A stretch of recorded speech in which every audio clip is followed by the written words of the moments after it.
Alright, here we go.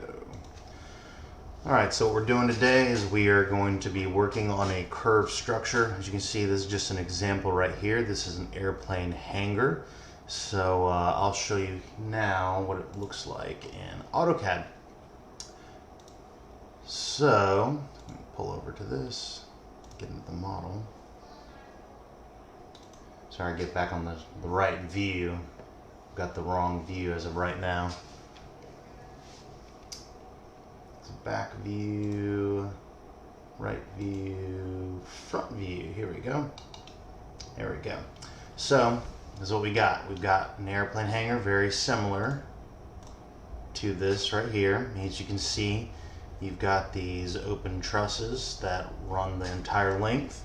On our building, these structures are running every 10 feet, and you see these cable braces. These cable braces actually keep the structure more sound, more together, allows you to use lighter materials. So, but it's a lot to work around for me when I'm putting pipes in the air. So when you're looking at the structure, I've got all these braces to work around, and I'll show you kind of what I did in order to achieve that goal.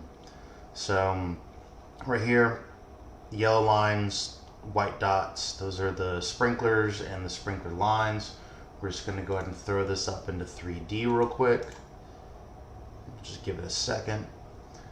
The reason why we want to throw this up in 3D is that way in 2 dimensions sometimes you just can't fully get a proper perspective of what obstructions you've got or where the locations of everything is. So essentially this is the structure here.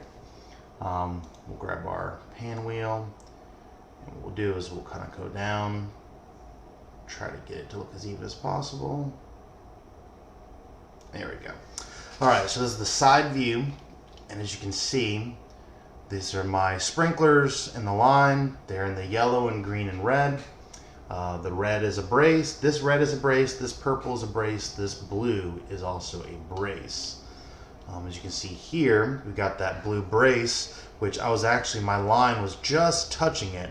But as you can see with the way, if you're looking at it from a top-down perspective, this didn't look like it was an issue. But when you throw it up in 3 dimensions, you've got the brace going from more of a left to right, from top to bottom, which created an issue. So I had to slide the lines over just a little bit. And that's why you typically want to throw these things up in 3D. Also, as you can see right here, I hope I can do this without messing it up. It's so difficult. There we go. So as you can see right here, the structure at the peak had this this brace, and it comes down a little far. So we have to be like 1 to 12 inches down from the top of the structure, but we can't be running into these middle pieces. So I'll kind of just show you. We'll zoom out. We'll pull this out. And we'll look at it from a side view. As you can see, there's the brace, and there's the line just missing the brace. And we'll go back up to the peak. As you can see, there's that center brace. As you can see, we're running through the middle, and that sprinkler is below. The sprinkler's just below the connection, where the bolts go into the braces. So our goal now is we're going to throw this back in 2D.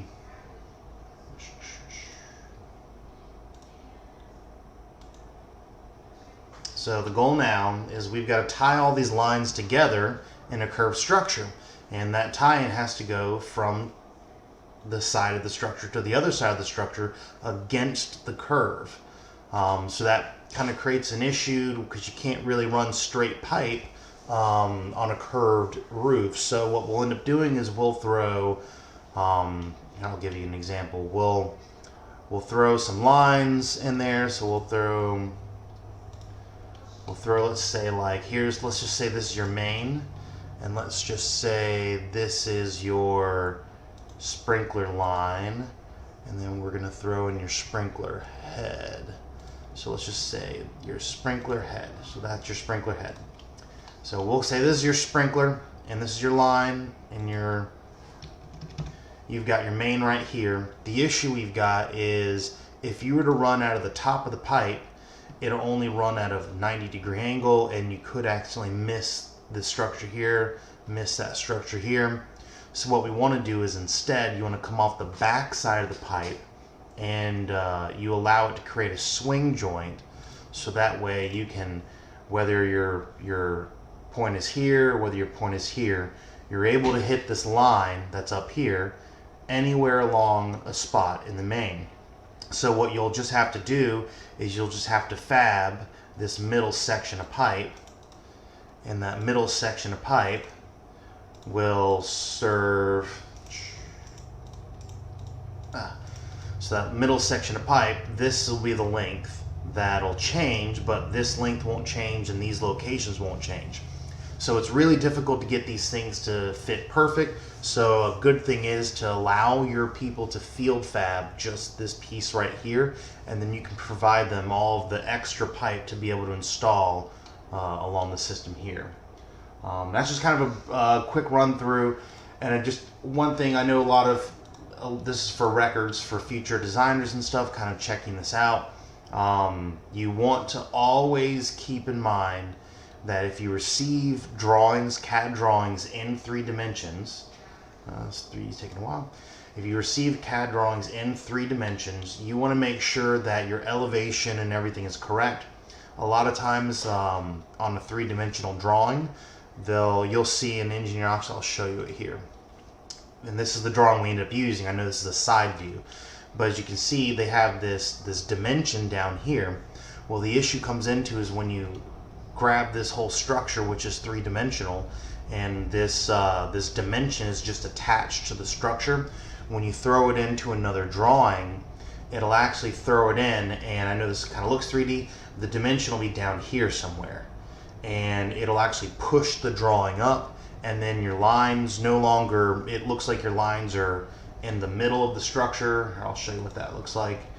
So if your lines, so what will end up happening is your lines will be down here. Oh, sorry. So your lines will be down here. Instead of up inside the pocket, it'll be down here, and then you'll have a line down, and this is where your bottom would be, but your structure would be not at ground level. It'd be as if your structure is just floating in the air for no reason. But I want to thank you for watching. This is for informational purposes. Hopefully future designers can use this to gain some perspective on doing curved structures and designing in a 3-dimensional space. I guess everyone have a good day.